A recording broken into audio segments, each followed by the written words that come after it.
అనగనగా ఒక దట్టమైన అడవిలో ఒక అద్భుతమైన మామిడి చెట్టు ఉండేది. ఆ చెట్టుకు సంవత్సరానికి ఒకసారి మాత్రమే ఒకే ఒక బంగారపు మామిడికాయ కాసేది. ఆ పండు ఎంతో మధురంగా మెరుస్తూ ఉండేది. అడవికి రాజైన సింహం ఆ చెట్టును కంటికి రెప్పలా కాపలా కాసేది. సంవత్సరానికి ఒకసారి ఎవరైతే నిజాయితీగా ఉంటారో వారికి మాత్రమే ఆ పండును ఇచ్చేది. ఆ పండు రుచి చూడాలని అడవిలోని జంతువులన్నీ ఆశపడేవి. ముఖ్యంగా తోడేలు దాని అనుచరుల తోడేళ్లకు ఆ పండుపై కన్ను పడింది.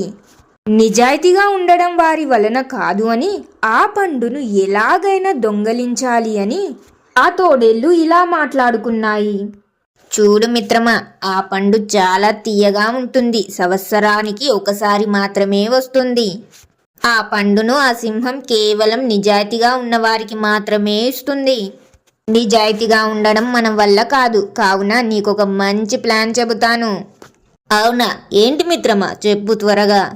నేను ఏం చేస్తానంటే, సింహం నిద్రపోతున్నప్పుడు మెల్లగా వెళ్ళి ఆ పండుని తీసుకుని వస్తాను. ఇద్దరం పంచుకొని తిందాం. అలాగే మిత్రమా, అలాగే చెయ్యి. నువ్వు చెప్తుంటేనే, ఆ పండు గురించి తలుచుకుంటుంటేనే నాకు నోట్లో నీళ్లు తిరుగుతున్నాయి అని ఆ రెండు తోడేళ్లు ఇలా ప్లాన్ వేసుకుని కలలు కంటున్నాయి. ఇదంతా దూరం నుండి వింటూ నక్క గమనిస్తోంది. నక్క చాలా తెలివైనది. బలవంతుడైన సింహం నుంచి ఆ పండును నేరుగా తీసుకోవడం ఎవరికి సాధ్యం కాదు. తోడేళ్లు తప్పు చేస్తున్నాయి.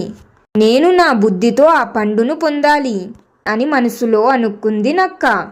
నక్క అసలు ఏం చేయాలి అని ఆలోచిస్తుంది. ఒకరోజు మధ్యాహ్నం ఎండ ఎక్కువగా ఉండటంతో సింహం గాఢ నిద్రలోకి జారుకుంది.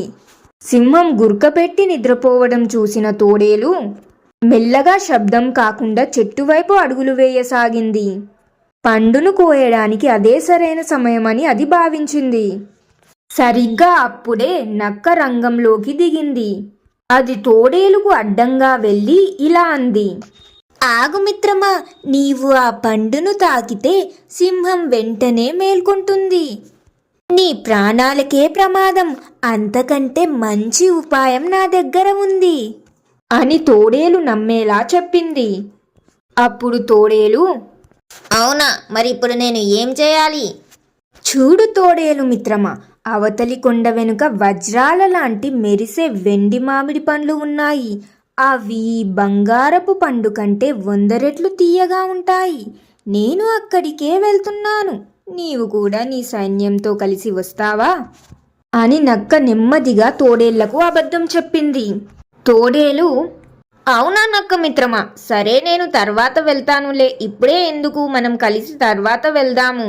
కొంతసేపైన తర్వాత నీకు చెబుతాను. అప్పుడు నువ్వు కూడా రా. ఇప్పటికైతే ఇక్కడి నుండి వెళ్ళు. కొంచెం సేపు విశ్రాంతి తీసుకుని మెల్లగా రా. అప్పుడు నక్క, అలాగే తోడేలు మిత్రమా, కొంచెం సేపైన తర్వాత వెళ్దాము. నేను తర్వాత వస్తాను. మీరు కూడా విశ్రాంతి తీసుకోండి అని చెప్పి నక్క అక్కడి నుండి వెళ్ళిపోయింది. నక్క వెళ్ళిపోగానే తోడేలు వాళ్ళ మిత్రులతో ఇలా అంది. చూడండి మిత్రులారా, ఈ మామిడి పండు ఒకటే ఉంది. అక్కడ ఎన్నో వెండి మామిడి పండ్లు ఉన్నాయంట. అవి ఇంకా అద్భుతంగా ఉండొచ్చు. త్వరగా వెళ్ళి మనం తెచ్చుకుందాము. నక్క వచ్చిందంటే అందులో సగం వాట తనకు కూడా కావాలంటుంది. కావున త్వరగా వెళ్ళి వెతికి అక్కడ ఉన్న పండ్లు అన్నీ తినేద్దాం, పదండి. అలా వెండి మామిడి పండ్ల ఆశతో తన తోడేళ్ల గుంపును తీసుకుని వేగంగా కొండల వైపు పరిగెత్తింది తోడేలు. వెండి మామిడి పండ్ల మాట వినగానే బంగారపు మామిడికాయ గురించి అవి పూర్తిగా మర్చిపోయాయి. నక్క చూసి నవ్వుకుంది. అలా నక్క తన తెలివితేటలతో తోడేళ్లను పక్కదారి పట్టించింది. తోడేళ్లు వెళ్ళిపోయాక నక్క నిద్రలేచిన రాజైన సింహం దగ్గరకు వెళ్ళింది. అది ఇలా అంది. మహారాజా, తోడేళ్లు మీ నిద్రలో ఈ పండును దొంగలించడానికి ప్లాన్ వేశాయి. కానీ నేను వాటిని మాయమాటలతో అడవి అవతలికి పంపించాను అని నిజాయితీగా చెప్పింది. సింహం నక్క తెలివితేటలకు ముగ్ధుడయ్యాడు. సింహం ఇలా అన్నాడు.